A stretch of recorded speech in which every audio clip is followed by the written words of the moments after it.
I'm sure there are a lot of positives to take, but unfortunately it's defeat. How do you reflect on your team's performance? One, a disappointment really. We're putting so much into it. We started bright, and yeah, they're always going to have more ball than us. With the quality that they've got, but it's just, can you put your chances away when they come? I felt going into half time we should have been maybe 2 or 3 up. For all their play, it was in front of us, and it wasn't dangerous. And we had 2 or 3 really clear cut chances at the other end where we should score really. And and we give them a soft goal right at the end of the half to make it level.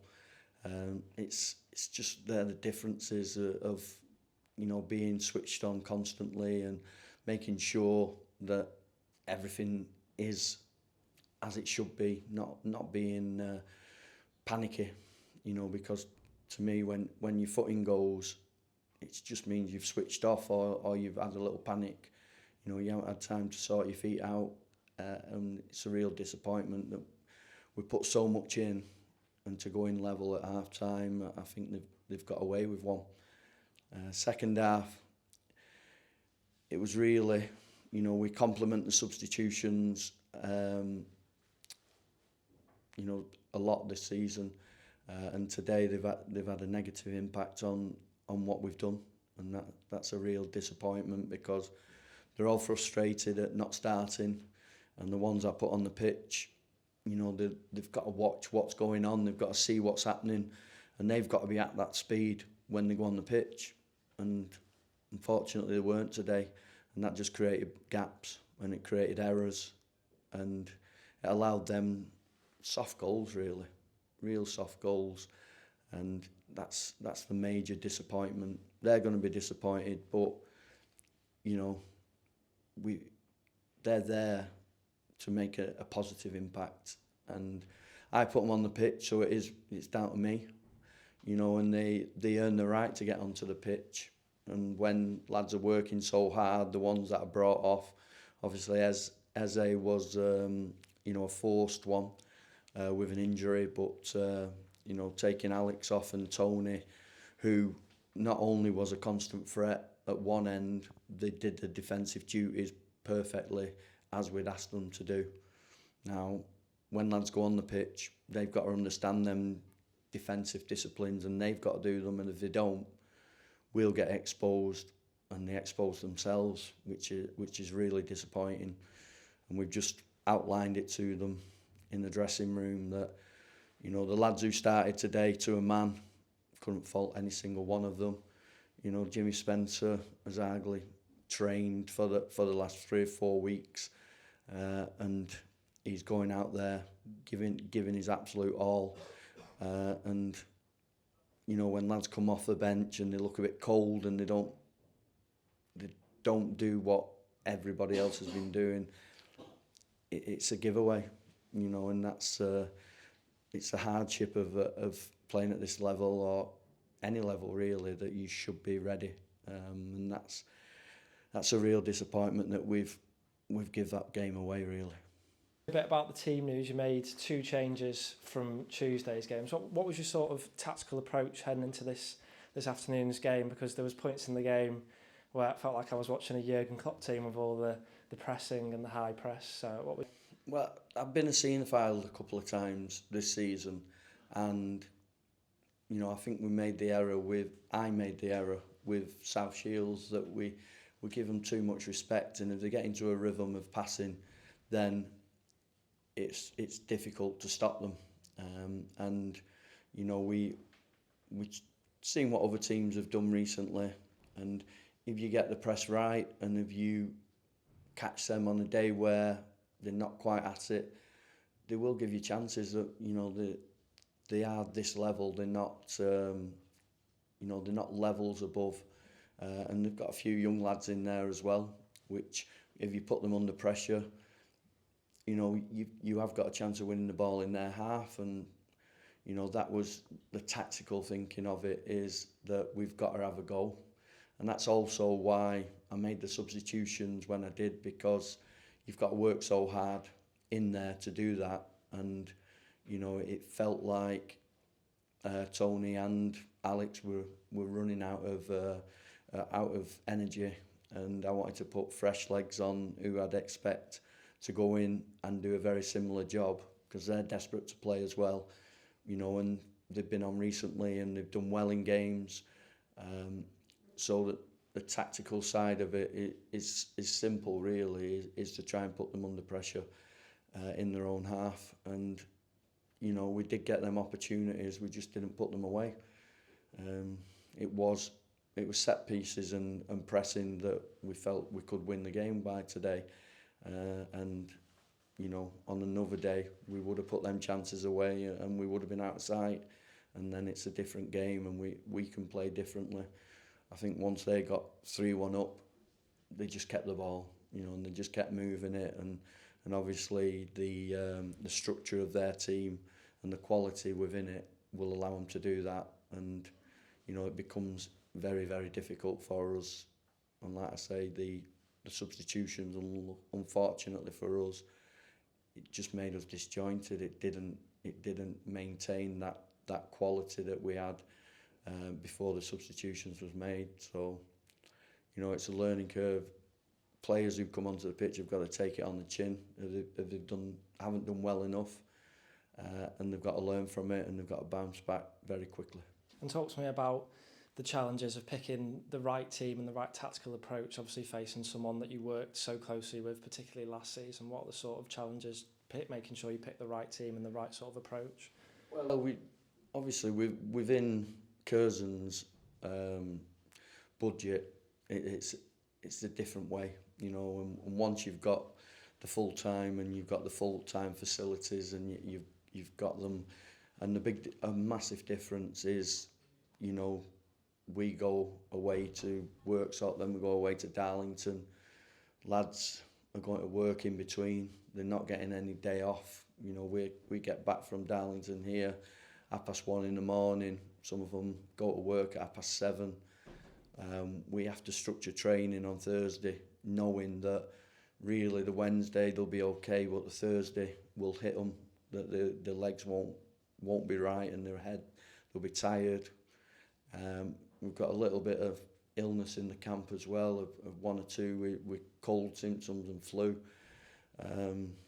And when you're full time, you don't really have that where, you know, lads are going on to a job at 7:30 in the morning after playing at Darlington on Tuesday night. That's a luxury that Craig has and Fylde have.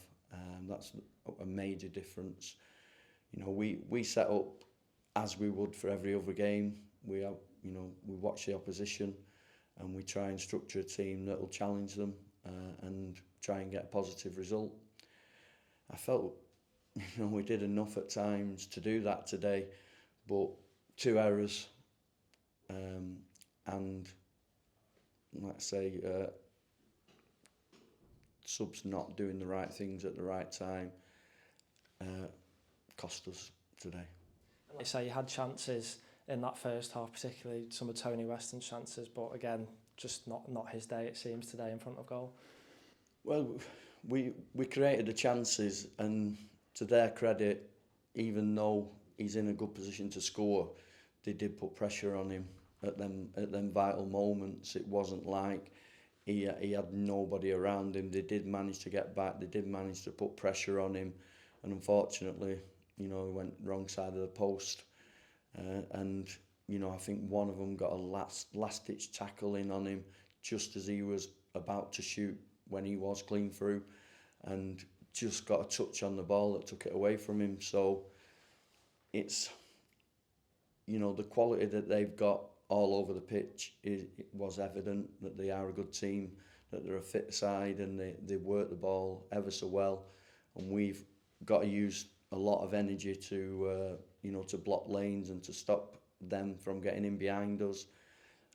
And, you know, we were doing it so well. And I think the difference was that, you know, we obviously we got a few tired legs, and then them distances become that a little bit bigger.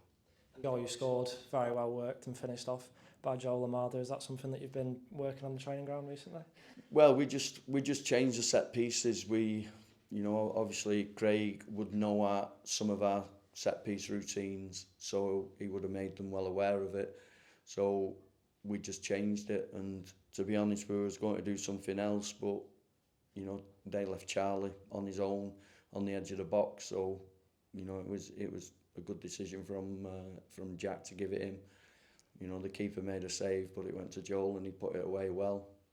I'd say, it's a good to get the first goal, and like I say, the real disappointment is that we weren't winning at half time.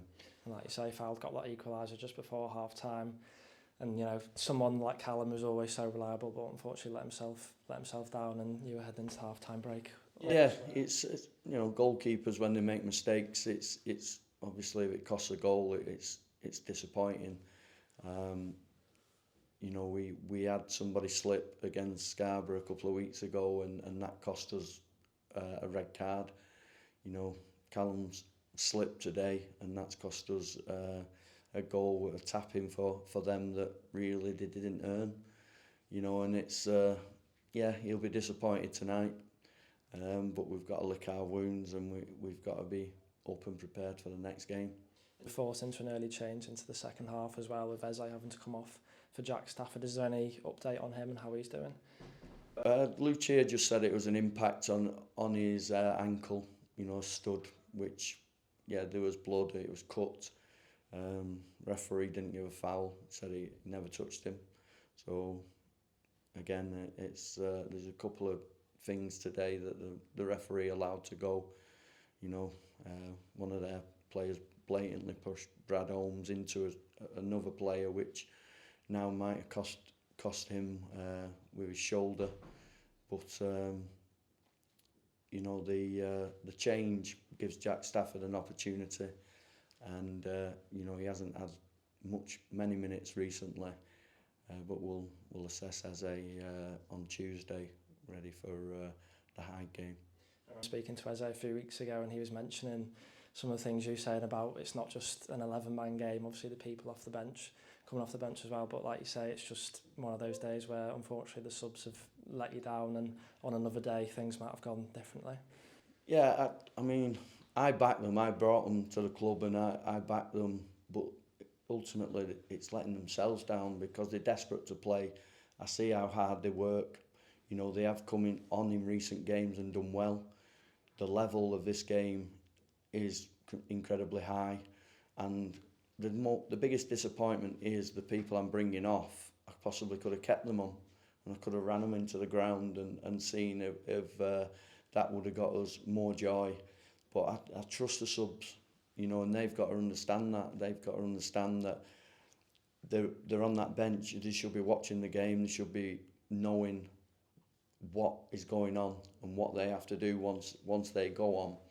And it's important that they, that they're at the level of the lads who are coming off, and hopefully, if they learn from that today, we get a better version of them.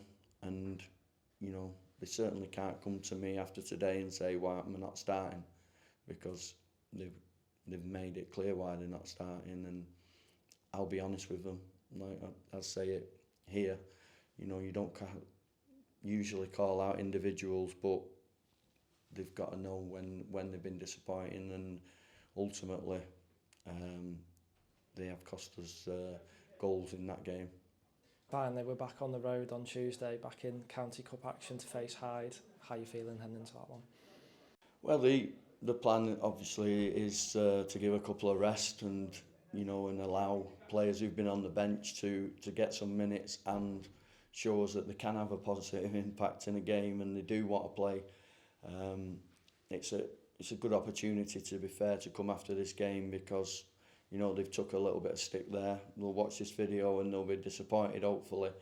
But like I say, if they bounce back like characters should bounce back, then they can prove it on Tuesday night that this was a disappointment, but you know, they are here for the right reasons and they do feel they're capable of making a positive impact at this level.